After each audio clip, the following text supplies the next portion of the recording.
चलो, हेलो बच्चों। तो आज का हमारा जो चैप्टर है वो क्लास 10th का लाइफ प्रोसेसिंग होने वाला है या लाइफ प्रोसेसेस होने वाला है। ठीक है, तो हम कोशिश करेंगे एक ही लेक्चर में पूरा का पूरा चैप्टर कवर करने का। ठीक है, तो हम चलते हैं इस चैप्टर में जिसका नाम है लाइफ प्रोसेसेस।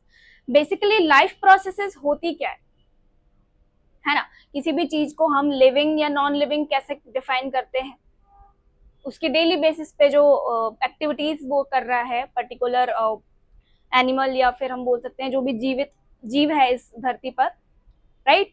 वो पर्टिकुलर एक्टिविटी जो परफॉर्म कर रहा है डेली बेसिस पे, उसके थ्रू वो शरीर में कुछ प्रोसेसिंग कर रहा है। That all processes are called as life processes. ठीक है, उनको हम लाइफ प्रोसेसेस नाम से जानते हैं।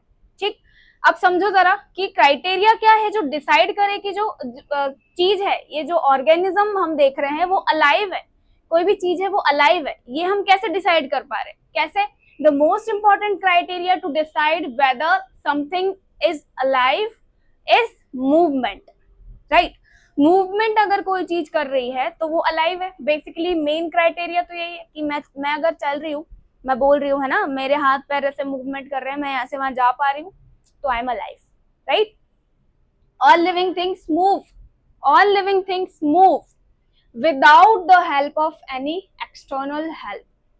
मुझे कोई पकड़ के हिला रहा है क्या, या मुझे कोई पकड़ के चला रहा है, बोलने को बोल रहा है? नहीं, मैं खुद से इंटरनल एफर्ट से बोल रही हूँ।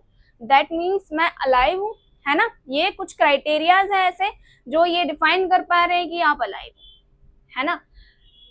सम मूवमेंट आर इजिली विजिबल, जैसे वही वापस से मैं चल रही हूँ तो आपको दिख रहा है ना साफ साफ कि हाँ सोनम मैडम चल रही हैं।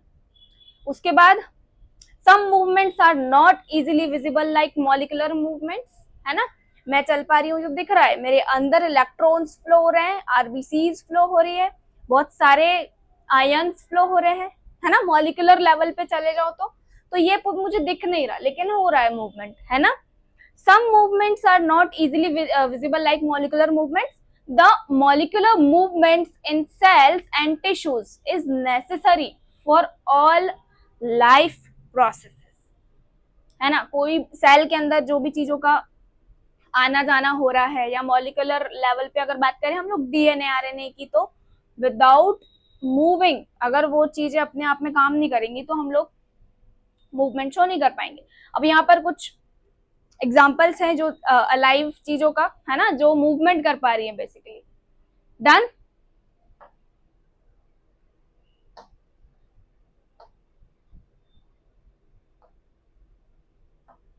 चलो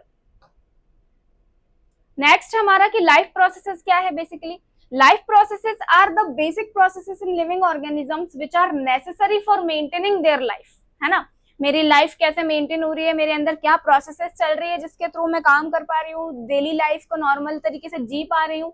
the basic life processes are nutrition, respiration, transportation and excretion. Basically इन चारों चीजों के बारे में ही हमें इस चैप्टर में बात करनी है। ठीक है, ये चारों चीजें ही हैं जो किसी भी लिविंग ऑर्गेनिज्म को की प्रोसेसिंग में या उसकी डेली लाइफ में प्रोसेस करने के लिए आवश्यक होती है। पहली बात करें न्यूट्रिशन की, तो न्यूट्रिशन क्या है? It is the process of taking food by an organism and its utilization by the body for life processes. हम लोग खाना खाते हैं ना, डेली खाना खाते हैं, नहीं खाओगे तो क्या होगा? कमजोर हो जाओगे, एक दिन जियोगे, 2 दिन जियोगे, है ना, ज्यादा दिन तक नहीं जी पाओगे। इसका मतलब न्यूट्रिशन इज द मस्ट, है ना, मस्ट थिंग, सबसे जरूरी चीज है न्यूट्रिशन। न्यूट्रिशन नहीं लोगे, खाओगे पियोगे नहीं, कोई मतलब नहीं है। रेस्पिरेशन बोले तो it is the process by which food is burned in the cell of the body. Respiration, आप जो सांस लेते हो, सांस छोड़ते हो, इसके बियॉन्ड भी बहुत बड़ी वाली प्रोसेस चल रही है बॉडी में। सिर्फ यही एक प्रोसेस नहीं है कि आप बस ऑक्सीजन ले रहे हो, कार्बन डाइऑक्साइड छोड़ दे रहे हो। That only is not called as respiration. Respiration होता है बेसिकली जो आपने फूड खाया, न्यूट्रिशन लिया, उसके बड़े बड़े पार्टिकल्स को छोटे छोटे मॉलिक्यूल्स में तोड़ने को, है ना, सेल में जाकर के with the help of oxygen to release energy. अब जो ऑक्सीजन मैंने ली बाहर से, ये किस काम में आ रही है बेसिकली, इस न्यूट्रिशनल जो भी फूड मैंने खाया है उसको बर्न आउट करने के लिए।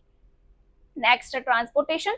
Transportation is the process by which food, oxygen, water, waste product are carried from one part of the body to the another. ठीक है, जैसे हम लोग बात करते हैं ट्रांसपोर्टेशन में बेसिकली हार्ट की, है ना, तो यहाँ पे ब्लड जो है उसका सर्कुलेशन हो रहा है और वहां पर बहुत सारे मॉलिक्यूल जैसे ऑक्सीजन, फूड के अंदर जो न्यूट्रिशंस है, जो वेस्ट है ना, वेस्ट का एब्जॉर्प्शन किडनी के थ्रू होता है, फिर उसको यूरिन के थ्रू बाहर निकाला जाता है ना। तो ये सारी की सारी जितनी भी प्रोसेस है कि जिसमें मॉलिक्यूल्स बेसिकली ट्रैवल कर रहे हैं एक जगह से दूसरी जगह, उसको हम ट्रांसपोर्टेशन बोलते हैं।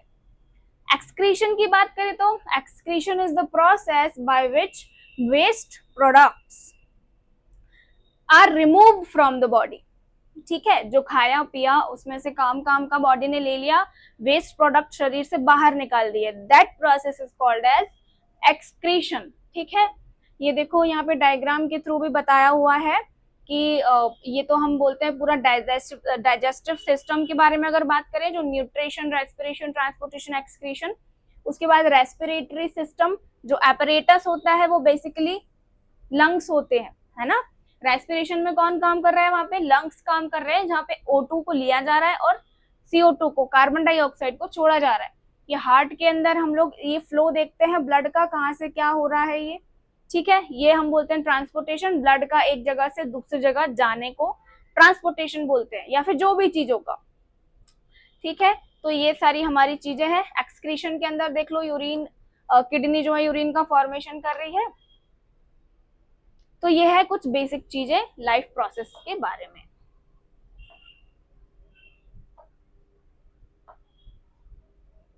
चलो अब आ जाते हैं हम हमारे फर्स्ट पॉइंट पर, जो कि था nutrition. Nutrition is the process of taking food by an organism and its utilization by the body. वही चीज जो अभी हमने समझी, खाना खाया, उसका यूटिलाइजेशन हमें कैसे करना है, दैट प्रोसेस हम न्यूट्रिशन के अंदर हम पढ़ते हैं कि क्या खाया और क्या मिला बॉडी को।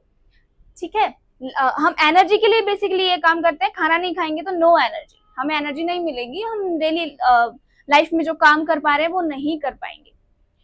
Life on earth depends on carbon based molecules. Carbon based molecules के ऊपर डिपेंड क्यों है धरती की सारी लिविंग चीजें, या फिर है ना, लाइफ जो है अर्थ पर कार्बन बेस्ड मॉलिक्यूल्स पे बेस्ड है। हम बात करें अगर ग्लूकोज की, कार्बोहाइड्रेट्स किस चीज के बने होते हैं, बेसिकली कार्बन, हाइड्रोजन, ऑक्सीजन के, है ना। तो कार्बोहाइड्रेट्स से ही हमें मेनली एनर्जी मिलती है।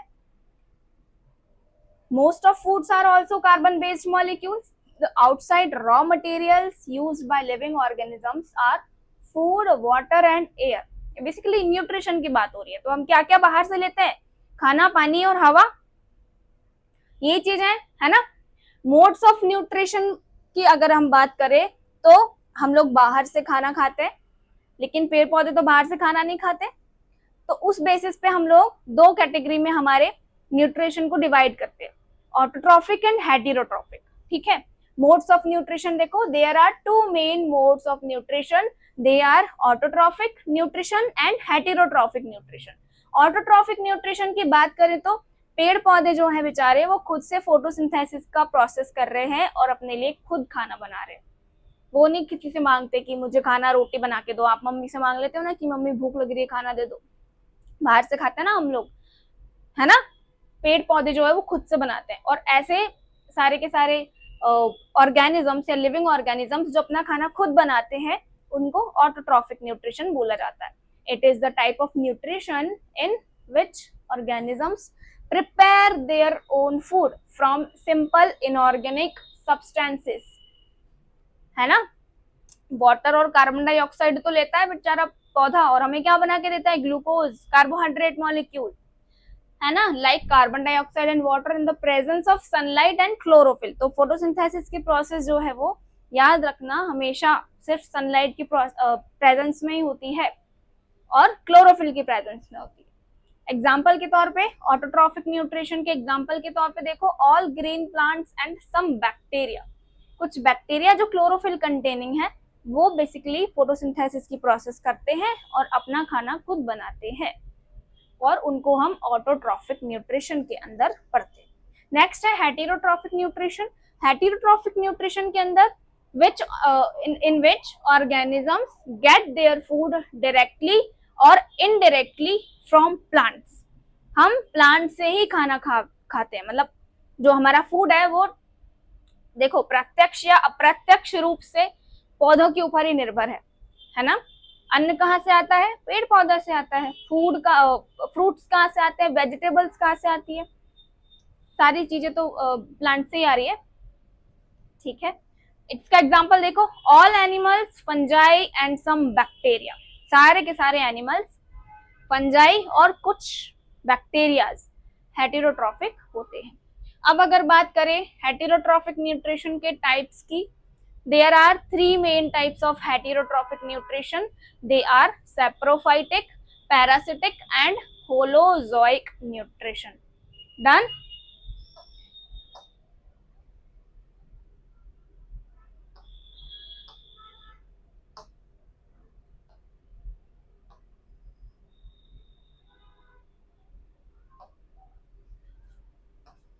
चलो अब हम बात करते हैं न्यूट्रिशन इन प्लांट्स।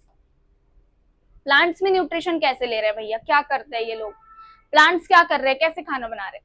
फोटोसिंथेसिस के थ्रू। फोटोसिंथेसिस क्या है? It is the process by which plants prepare food by using carbon dioxide and water in the presence of sunlight and chlorophyll. ठीक, यही हम अभी अभी पढ़ के आए हैं। The food prepared is carbohydrate which is stored in the form of starch.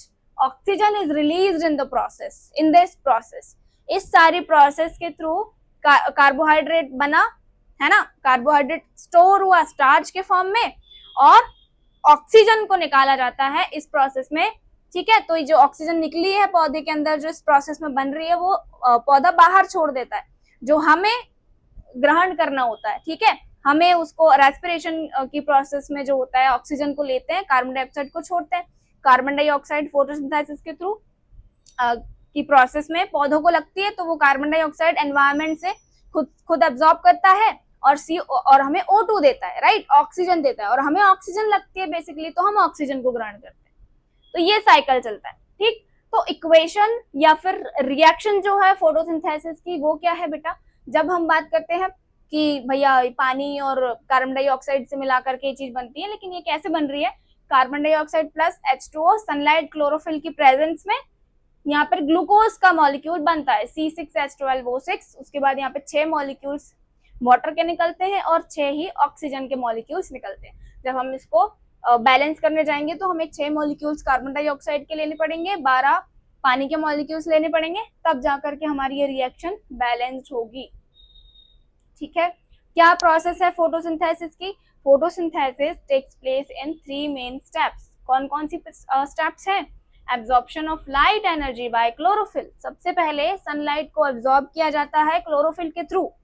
Conversion of the light energy into chemical energy and splitting up of water molecules into hydrogen and oxygen, ठीक है।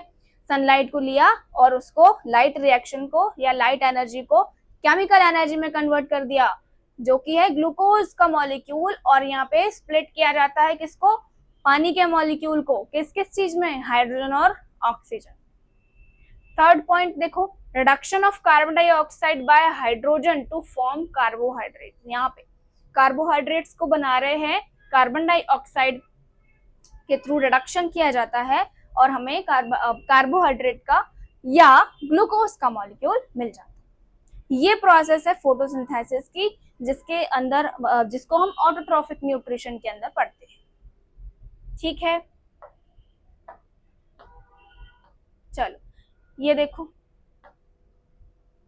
यहाँ पर diagrammatically बताया गया है कि photosynthesis basically क्या होती है ना। यहाँ से ये लाइट एनर्जी आ रही है, सनलाइट, कार्बन डाइऑक्साइड ले रहा है पौधा, यहाँ पे क्लोरोफिल प्रेजेंट है, ग्रीन ग्रीन मॉलिक्यूल होता है प्यारा सा, ऑक्सीजन इज रिलीज, ऑक्सीजन निकल जाती है, पानी के मॉलिक्यूल को तोड़ करके ये सारी चीजें हो रही है और ग्लूकोज को बना दिया जाता है। ठीक है, तो ये प्रोसेस है फोटोसिंथेसिस की।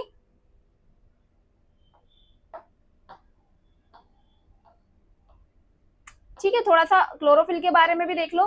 क्लोरोफिल बेसिकली क्या है? क्लोरोफिल कुछ नहीं है, it is the green pigment. ठीक है, green pigment only present in the leaves. सारी की सारी पत्तियां, जो हरी हरी पत्तियां होती है ना प्यारी सी, उनके अंदर क्लोरोफिल होता है। If we observe a cross section of a leaf under a microscope, we can see cells containing green dots like structure called chloroplast, जिसके अंदर होता है क्लोरोफिल। ठीक है, आप पत्ती को लेना, पत्ती को ऑब्जर्व करना, कभी माइक्रोस्कोप हाथ में लग जाए ना, स्कूल में कॉलेज में, अभी तो आप स्कूल में हो तो ठीक है, टीचर को बोलना कि दिखा दो, है ना, पत्ती को दिखाओ उसके अंदर माइक्रोस्कोप में, तो वो जब पत्ती को आप देखोगे ना, वहां पर ग्रीन ग्रीन ग्रीन दिखता है आपको बहुत कुछ। तो वो green green dots like structure क्या होता है? क्लोरोप्लास्ट होता है। ये वाले क्लोरोप्लास्ट होता है, इसके अंदर होता है क्लोरोफिल। ठीक है, तो ये बेसिकली क्लोरोफिल का काम है लाइट को एब्जॉर्ब करना, है ना, और क्या बनाना? ग्लूकोज बनाना, कार्बोहाइड्रेट को बनाने का काम।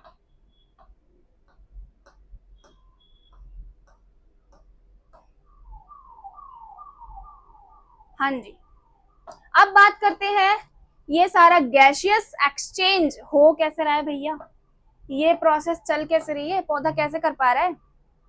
तो पौधा ऐसे कर पा रहा है कि उसके पास, अभी पत्तियों को हमने देखा माइक्रोस्कोप में तो वहां ग्रीन ग्रीन डॉट्स दिखे मुझे, लेकिन उन ग्रीन डॉट्स के अलावा भी वहां पर कुछ छोटे छोटे छोटे छोटे छेद होते हैं पत्ती में, है ना। उन छेदों को, है ना, उन होल्स को स्टोमेटा कहते हैं। They are tiny pores, porous structure है, जैसे आप पत्ती में सुई सुई सुई चुभा दो, बहुत सारे छेद हो जाएंगे उसमें, है ना। ये पोरस स्ट्रक्चर है present in the leaves through which exchange of gases takes place. क्या करते हैं stomata? Stomata basically gaseous exchange करते हैं, जो हम तब से इतनी कथा बोल रहे हैं कि प्लांट कार्बन डाइऑक्साइड ले रहे हैं, ऑक्सीजन छोड़ रहे हैं, राइट। तो ये सारी की सारी प्रोसेस कहाँ हो रही है? ये स्टोमेटा के थ्रू हो रही है। ठीक है, Each stomata has a pair of guard cells. कहाँ पर है guard cells? ये ग्रीन वाली सेल्स दिख रही है, ये वाली जो सेल्स है वो guard cells कहलाती है, which controls the opening and closing of the stomatal pore. Stomatal pore की closing और opening को ये मॉनिटर करते हैं बेसिकली, कुछ ऐसे, है ना। पानी अगर कम हो गया तो ये ढीली हो जाएंगी, ढीली पड़ जाएंगी, तो ये बंद हो जाएगा स्टोमेटा। और बहुत सारा पानी भर दो गार्ड सेल्स में तो ये श्रिंक से बहुत फूली फूली वॉल्स हो जाएंगी, एकदम स्ट्रेट लाइन हमें वॉल्स का मिलेगा और ये ऐसे ओपन हो जाएगा। ठीक है, तो स्टोमेटा का काम करने का कुछ इस तरह का तरीका है। And closing of stomatal pore, when water enters in the guard cells, in guard cells में जैसे जैसे पानी भरता जाता है, बलून्स को सोचो, बलून्स का एग्जांपल लो, जब हम बलून्स को फुलाते हैं तो एकदम ऐसे बहुत स्ट्रक्चर एकदम रिजिड नहीं हो जाता, है ना। तो वहां पर इसी तरह की ये स्वेल्स अप हो जाता है, फूल जाता है, it swells and the pore opens and when the guard cell lose water it shrinks and the pore closes. जो भी मैंने बताया, पानी निकाल दोगे तो ये श्रिंक हो जाएगा। डन। तो ये कुछ इस तरह की प्रोसेस है स्टोमेटा की, कि इसके पास गार्ड सेल्स होती है ना, और ये पानी के बाहर आने या अंदर, बाहर जाने या अंदर आने से खुलने और बंद होने का काम करता है बेसिकली। डन।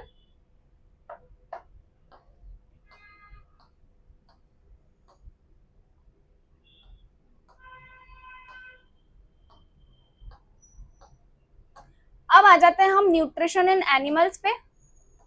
अभी तो हमने ऑटोट्रॉफिक न्यूट्रिशन की बात की, अब हम बात करेंगे हेटेरोट्रॉफिक न्यूट्रिशन के बारे में, है ना। एनिमल्स में न्यूट्रिशन की बात करते हैं।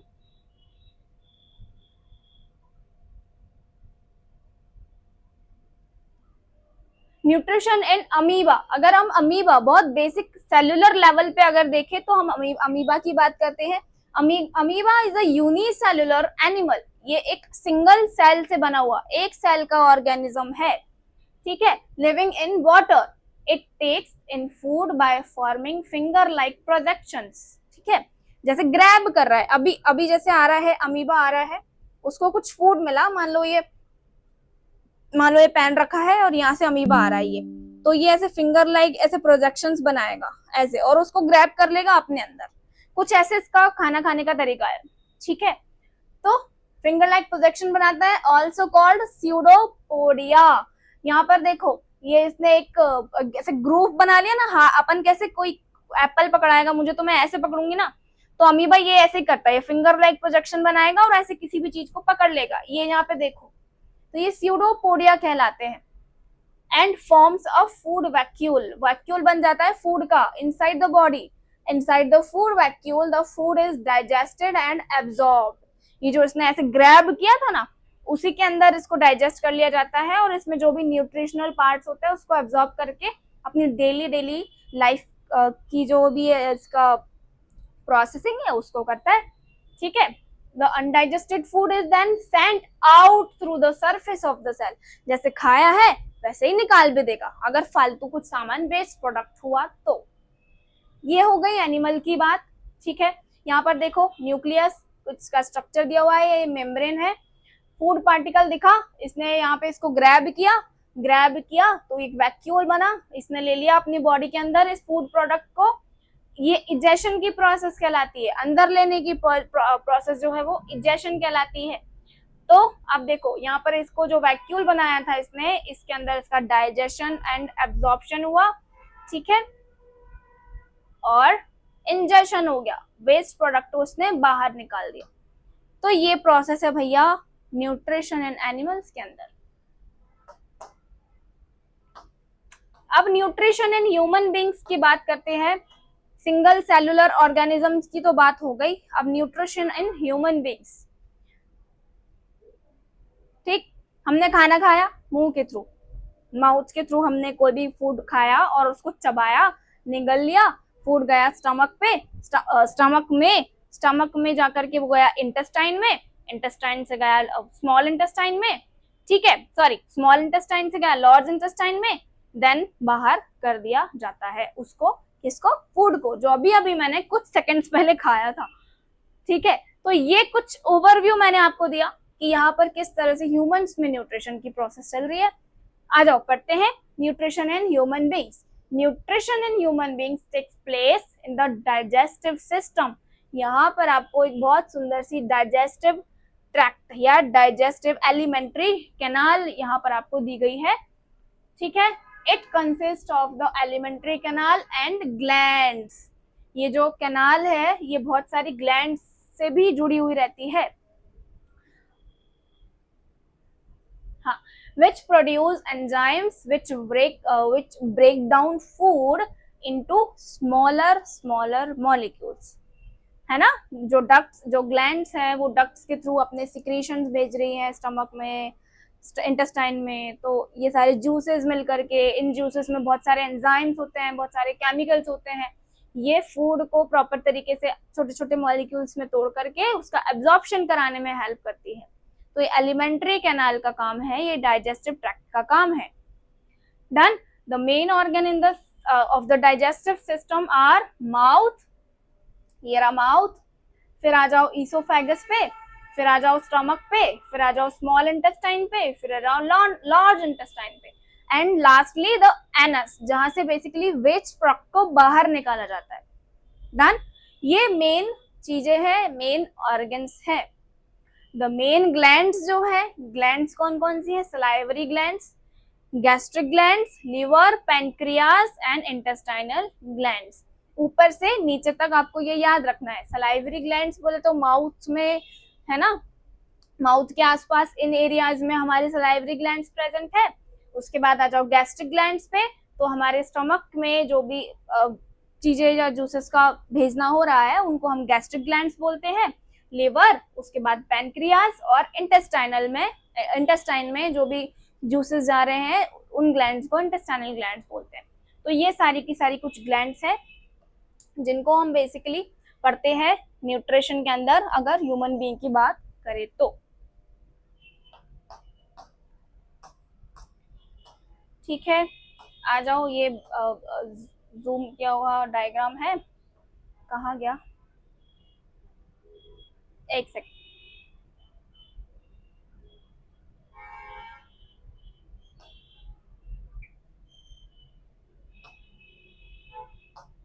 दिस वन, ठीक। ये देखो यहाँ पे माउथ दिख रहा है, माउथ के बाद यहाँ पे सलाइवरी ग्लैंड्स है। ईसोफेगस की बात करें तो माउथ और स्टमक से जो फूड पाइप जुड़ती है उसको हम ईसोफेगस बोल देते हैं। फेरिंग्स प्रेजेंट है, सलाइवरी ग्लैंड्स है, लीवर है, गॉल ब्लैडर है प्रेजेंट है यहाँ पे, पैनक्रियाज उसके जस्ट पास में है, स्टमक है, duodenum, colon, caecum, appendix, anus, ileum, rectum, ये वाले जो सारे ये इतने जो पार्ट्स हैं हमारे, ये duodenum, colon, caecum, appendix, anus, ileum और रेक्टम, ये हमारे इंटेस्टाइनल पार्ट्स होते हैं। तो ये बेसिकली हमारे काम कर रहे हैं डाइजेस्टिव सिस्टम के अंदर। ठीक है, अब वन बाय वन हम इनको देखते हैं कि क्या माउथ क्या है, माउथ क्या कर रहा है, कैसे यहाँ पे स्टमक में क्या हो रहा है, स्मॉल इंटेस्टाइन में क्या हो रहा है, ये सब चीजें। माउथ में क्या हो रहा है बेसिकली कि हमने खाना खाया और उसको चबाया, खाना खाया और उसको चबाया, तो वो छोटे छोटे छोटे छोटे पार्टिकल्स में टूट गया, है ना। तो वो पार्टिकल्स में टूटा, उसमें सलाइवा मिक्स करते हैं, उसमें सलाइवा मिक्स करते हैं किसके थ्रू, सलाइवरी ग्लैंड्स के थ्रू। ठीक है, सलाइवरी ग्लैंड से सलाइवा निकलती है, हम उसको मिक्स करते हैं, हम चबाते हैं ना खाना, तो वहां पे सलाइवा, लार बोलते हैं जिसको, उसको हम लोग खाने में मिक्स करते हैं। ठीक है, saliva contains the enzyme salivary amylase. कौन सा एंजाइम होता है सलाइवा में, salivary amylase, which converts starch into sugar, starch को शुगर में कन्वर्ट करता है। ठीक है, बड़े मॉलिक्यूल को छोटे छोटे छोटे मॉलिक्यूल में। Then the food passes through the oesophagus into the stomach. मैंने खाना चबाया और मैंने निगल लिया, तो वो यहाँ से ईसोफेगस से निकल के स्टमक में जाता है ना। अब स्टमक में क्या होता है, स्टमक में होता है द गैस्ट्रिक ग्लैंड्स प्रेजेंट है वहां पर। ये क्या करती है, प्रोड्यूस करती है गैस्ट्रिक जूस, गैस्ट्रिक जूस का प्रोडक्शन चल रहा है, which contain the enzyme pepsin. ये एंजाइम्स की नाम याद कर लेना भैया, ये आपके पीवाईक्यू में आते हैं। ठीक है, कई बार एग्जाम में आते हैं, pepsin, hydrochloric acid and mucus. ठीक है, गैस्ट्रिक ग्लैंड जो है वो इन चीजों को सिक्रेट करने का काम कर रही है। Pepsin breaks down protein, pepsin का काम क्या है, प्रोटीन को छोटे छोटे मॉलिक्यूल्स में तोड़ने का काम करती है pepsin. Hydrochloric acid makes the medium acidic, है ना। हाइड्रोक्लोरिक एसिड, नाम ही क्या है, हाइड्रोक्लोरिक एसिड क्या कर रहा है, एसिडिक बना रहा है मीडियम को, है ना। And help in the action of pepsin. Pepsin जो है वो अपने एक्टिव फॉर्म में नहीं होता, पेप्सिनोजन नाम से एक मॉलिक्यूल होता है, वो एक्टिव नहीं है। ठीक है, जैसे ही वो कांटेक्ट में आता है हाइड्रोक्लोरिक एसिड के, वो एक्टिव फॉर्म में आ जाता है जो होता है पेप्सिन, तो वो एक्टिव फॉर्म बाद में काम करता है प्रोटीन को तोड़ने में। ठीक है, mucus protects the walls of the stomach from the action of the acids, है ना। बाहर से एसिड लाना, कई बार कभी बाहर से एसिड लाना कितना स्ट्रांग होता है तो देखा होगा, ठीक है, मत लाना, बहुत स्ट्रांग होता है, एसिड से खिलवाड़ नहीं करना। ठीक है, लेकिन जो मैं एक एग्जांपल के तौर पे आपको बताना चाह रही हूँ कि वो इतना स्ट्रांग होता है कि जो बाहर से लाते हैं वो तो बहुत डाइल्यूटेड होता है ना, वो बहुत डाइल्यूटेड एसिड है, लेकिन उसके मुकाबले बात करें तो हमारे स्टमक में जो एसिड घूम रहा है वो बहुत ज्यादा एसिडिक है। ठीक है, उस एसिडिक मीडियम से हमारी स्टमक की इनर लाइनिंग को बचाने के लिए म्यूकस काम करता है। म्यूकस क्या करता है, उस एसिडिक मीडियम से बचाने के लिए स्टमक को वहां पे सिक्रेशन ऑफ द म्यूकस हो रहा है। ठीक है, हाँ। Then the food passes into the small intestine, ये सारी की सारी चीजें हो गई, म्यूकस सिक्रेट हो गया, हाइड्रोक्लोरिक एसिड का सिक्रेशन हो गया, पेप्सिन का सिक्रेशन हो गया है, इन्होंने जो भी अपना अपना काम करना था वो कर लिया। अब काम करती है इंटेस्टाइन।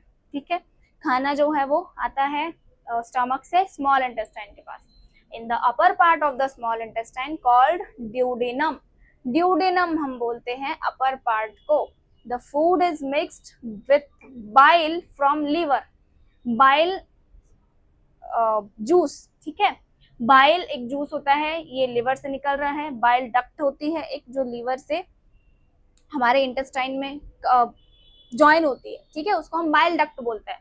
तो बाइल का जो सिक्रेशन है वो लीवर कर रहा है इंटेस्टाइन में फूड को पचाने में हेल्प करने के लिए, या फिर जो भी डाइजेस्टिव रिएक्शंस वहां पे चल रही है ना, वो उस सारी प्रोसेस में लीवर क्या कर रहा है, बाइल को फेंक रहा है वहां पे, कहाँ पे, इंटेस्टाइन में। And pancreatic juice from the pancreas, pancreatic juice आ रहा है पैनक्रियाज से, bile breaks down the fats into smaller globules, ठीक है, फैट को छोटे छोटे छोटे मॉलिक्यूल्स में तोड़ने का काम करता है bile. Pancreatic juice contains the enzyme trypsin and lipase, trypsin and lipase होते हैं पैनक्रियाटिक जूस में। ट्रिप्सिन ब्रेक डाउन प्रोटीन्स, वहीं लाइपेज जो है वो फैट को ब्रेक डाउन करता है।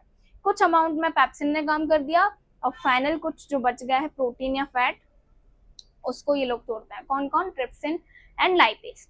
In the small intestine, small intestine में क्या हो रहा है, बेसिकली जो middle part of the intestine है, the glands, the walls of the small intestine produces intestinal juice।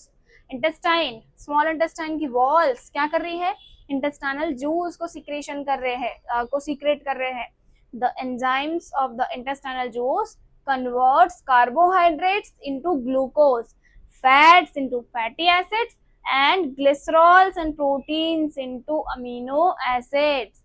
अभी तो हमने स्टमक तक के तो देखा था कि बहुत बड़े बड़े जो पार्टिकल्स थे फूड के, कुछ तो हमने चबा के छोटे किए, कुछ काम स्टमक ने किया। अब बहुत ज्यादा अगर मॉलिक्यूलर लेवल की बात करें तो वो काम इंटेस्टाइन में चल रहा है ना, इंटेस्टाइन में चल रहा है जहां पर एंजाइम्स हैं और जो ये सारे जो इंटेस्टाइनल जूसेस हैं, है ना, जो एंजाइम्स है वो कार्बोहाइड्रेट को कन्वर्ट कर रहे हैं ग्लूकोज में, जो कि स्मॉलेस्ट यूनिट होती है, मोनो कार्बोहाइड्रेट यूनिट होती है। फैट्स को फैटी एसिड में कन्वर्ट कर रहा है, ठीक है, ग्लिसरॉल, और प्रोटीन्स को अमीनो एसिड्स में कन्वर्ट कर रहा है। तो ये बहुत छोटी छोटी यूनिट्स यहाँ पे आ गई है। डाइजेशन होते होते the walls of the small intestine has several finger like projections, finger like projections होते हैं, है ना, जैसे इनर वॉल ऑफ द, एक सेकेंड है ना, इधर खिसकाते हैं इसको फिर बनाएंगे, ठीक है, ये इनर लाइनिंग है मान के चलो, इंटेस्टाइन है ये, तो यहाँ पे ऐसे फिंगर लाइक प्रोजेक्शंस है बहुत सारे ऐसे। तो ये फिंगर लाइक प्रोजेक्शंस बेसिकली करते क्या है, ये सरफेस एरिया बढ़ा रहे हैं, ये सरफेस एरिया बढ़ा रहे हैं इस मेम्ब्रेन का, इंटेस्टाइनल अंदर की मेम्ब्रेन का। अब यहाँ से मान लो फूड आया तो ये फूड को ज्यादा सरफेस एरिया मिल रहा है ना, ज्यादा सरफेस एरिया मिल रहा है, ज्यादा कांटेक्ट में आ पा रहा है वो इन वॉल्स के, और इन वॉल्स के ज्यादा कांटेक्ट में आने के कारण सारा का सारा जो भी हमें काम की चीजें, हमारी जो न्यूट्रिशनल चीजें हैं, है ना, वो सारी की सारी एब्जॉर्ब हो जाएंगी। किसके थ्रू, यहाँ पे इन वॉल्स के थ्रू, इंटेस्टाइन के थ्रू। ये इसको बना दो पूरा, ये फूड है पूरा, ये ऊपर से फूड आ रहा है ना, तो ये गुजरता है इन फिंगर लाइक प्रोजेक्शंस के थ्रू और इसका जो है एब्जॉर्प्शन प्रॉपर तरीके से हो पाता है। डन, चलो आ जाओ। अरे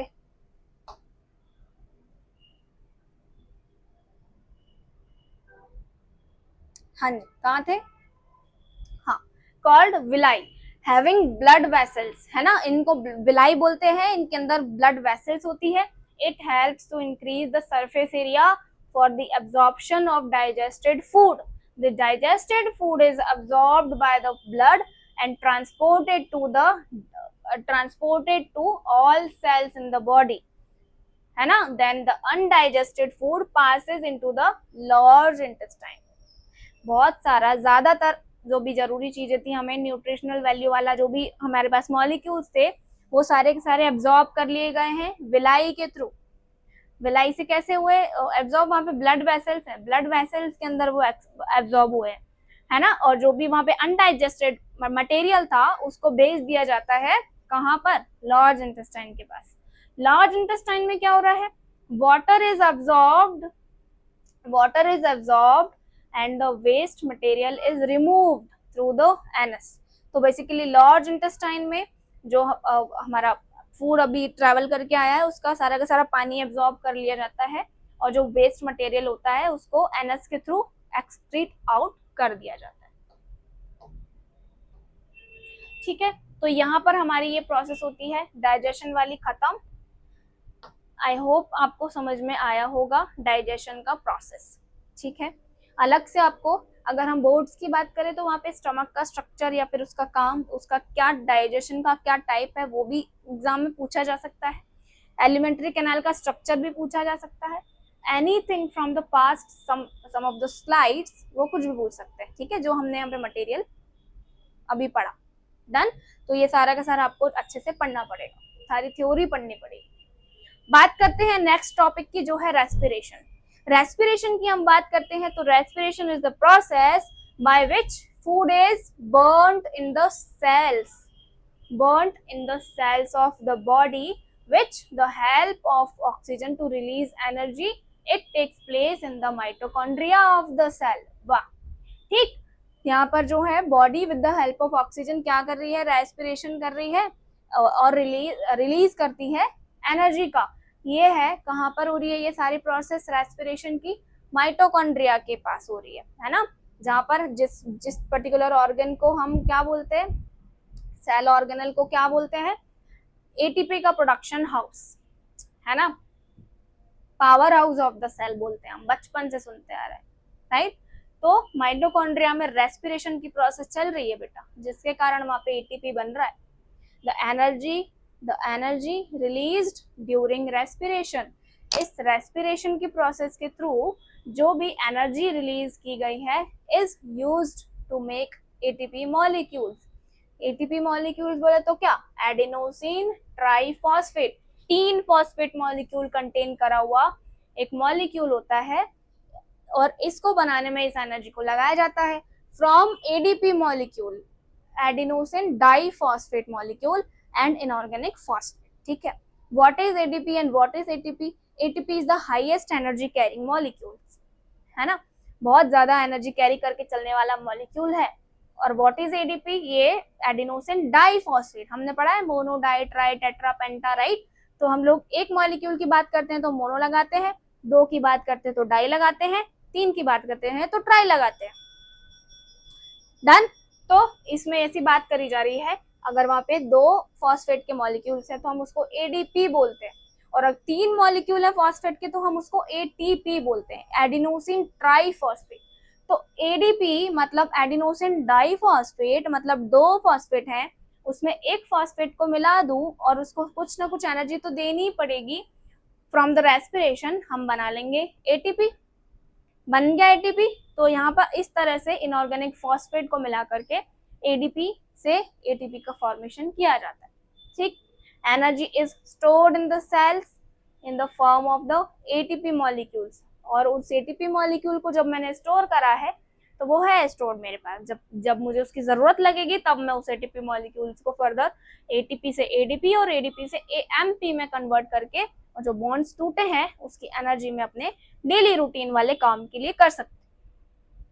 ठीक है, when the cell need energy, जब फास्टिंग की कंडीशन आती है, मैंने खाना नहीं खाया बाहर से, मेरे शरीर के अंदर कुछ गया नहीं है, सुबह से मैंने कुछ नहीं खाया, लेकिन शरीर के पास इतना स्टोर्ड मटेरियल रहता है कि वो भैया सरवाइव कर पाए। ठीक है, तो वहां पर इस एटीपी की ही बात हो रही है। तो ATP is broken down in the presence of water to form ADP and energy is released. Water के प्रेजेंस में ये प्रोसेस होती है, एटीपी को वाटर देंगे, स्प्लिट होगा एडीपी और एनर्जी। क्या मेरी बात समझ में आ रही है? ठीक, अब आ जाओ टाइप्स ऑफ रेस्पिरेशन में। ठीक है, टाइप्स ऑफ रेस्पिरेशन की बात करें तो there are 2 main types of the respiration, one is aerobic and second one is anaerobic, है ना। एरोबिक एंड एनारोबिक की बात करते हैं। एरोबिक बोले तो take place in the presence of oxygen, oxygen की प्रेजेंस में होने वाला ऐसा रेस्पिरेशन ऐसे रेस्पिरेशन को एरोबिक रेस्पिरेशन बोलते हैं। It produces more energy, aerobic respiration ज्यादा एनर्जी का प्रोडक्शन करती है अगर हम कंपैरिजन करें विद द एनारोबिक वन। ठीक है, the end products are carbon dioxide, ठीक है, the end products are carbon dioxide, water and energy. It takes place in the most organism. इस सारी की सारी प्रोसेस के बाद carbon dioxide as a by product निकलता है। ठीक है, ऑक्सीजन लिया हमने, कार्बन डाइऑक्साइड छोड़ा, तो हम किस कैटेगरी में आ गए? एरोबिक कंडीशन में, एरोबिक रेस्पिरेशन के अंदर।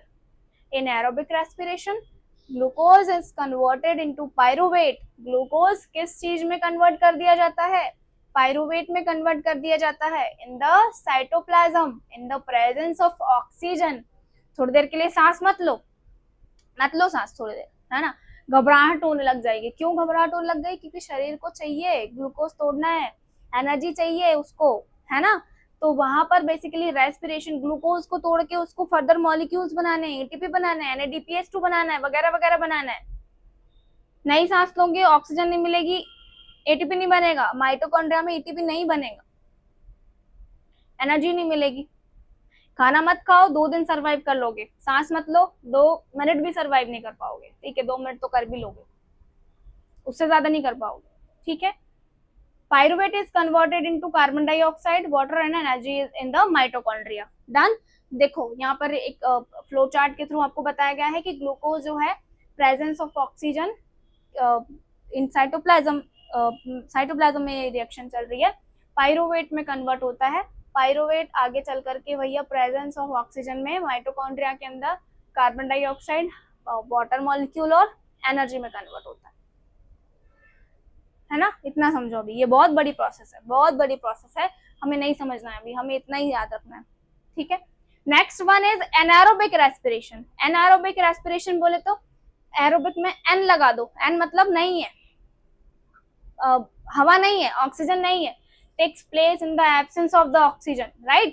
It produces less energy। अभी हमने देखा था कि जो ऑक्सीजन है, सॉरी, जो एरोबिक रेस्पिरेशन है वो ऑक्सीजन की प्रेजेंस में काम करती है, तो वो ज्यादा अमाउंट में वहां पर एनर्जी को निकालती है। ठीक है, तो end products are lactic acid और इथेनॉल। एनारोबिक रेस्पिरेशन के एंड प्रोडक्ट्स क्या क्या हो सकते हैं बेटा? लैक्टिक एसिड होता है और एक इथेनॉल होता है। अरे हाँ,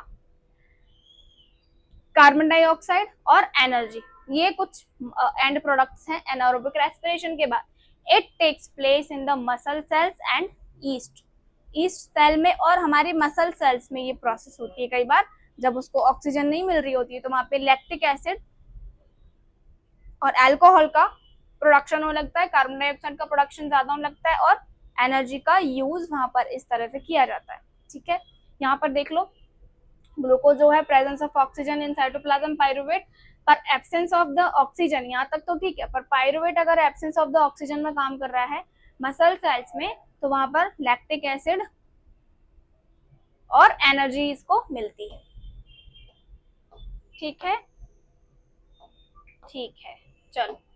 इन एनारोबिक रेस्पिरेशन इन ईस्ट, अगर ईस्ट की बात करें, glucose is converted into pyruvate, glucose is converted into pyruvate, लेकिन and in the absence of oxygen pyruvate is converted into ethanol, उसके बाद कार्बन डाइऑक्साइड और the third one is energy। तो इन तीनों चीजों में उसको कन्वर्ट कर दिया जाता है। This process is also called as fermentation। कौन सी प्रोसेस बोलते हैं इसको? फर्मेंटेशन बोलते हैं। ठीक है, यहाँ देखो इसकी रिएक्शन देखो, ग्लूकोज से पायरुवेट तो हर रिएक्शन में नॉर्मली बन रहा है, लेकिन अगर पायरुवेट से आगे चले बिना ऑक्सीजन के काम करें तो वहां पर इथेनॉल, कार्बन डाइऑक्साइड और एनर्जी बनता है in the case of yeast. और in the case of the organism या फिर मसल सेल्स की बात कर रहे हैं तो वहां पर लैक्टिक एसिड और एनर्जी का फॉर्मेशन होता है।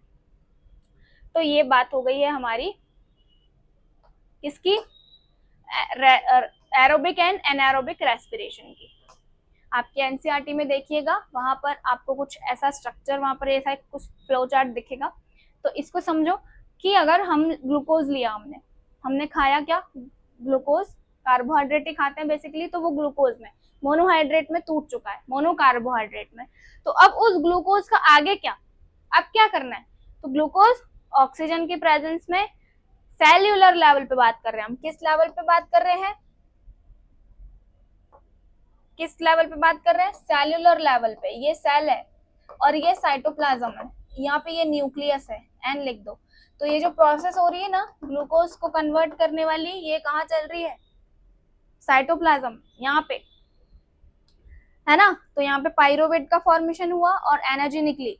अब बात करते हैं तीन टाइप के हमारे ऑक्सीजन के प्रेजेंस में कौन सा काम चल रहा है और एब्सेंस में कौन सा काम चल रहा है। प्रेजेंस ऑफ द ऑक्सीजन के अगर बात करें तो वहां पर माइटोकॉन्ड्रिया में इन नॉर्मल ऑर्गेनिज्म, हमारी भी बात हो रही है यहाँ पे, वहां पे कार्बन डाइऑक्साइड, वाटर और एनर्जी का फॉर्मेशन होता है, यहाँ ऑक्सीजन की प्रेजेंस में काम हो रहा है। नेक्स्ट सीन देखो, absence of the oxygen, oxygen नहीं है लेकिन यह बात हो रही है मसल सेल्स की, ये ह्यूमन की भी बात हो सकती है, ये मसल सेल्स की बात हो रही है, राइट, ह्यूमन की मसल सेल्स। तो वहां पर लैक्टिक एसिड और एनर्जी का फॉर्मेशन होता है जब वहां पे ऑक्सीजन नहीं है। ईस्ट की बात करें तो ऑक्सीजन नहीं है लेकिन बनता क्या है, लैक्टिक एसिड, एनर्जी नहीं बनती, इथेनॉल, कार्बन डाइऑक्साइड और एनर्जी बनती है।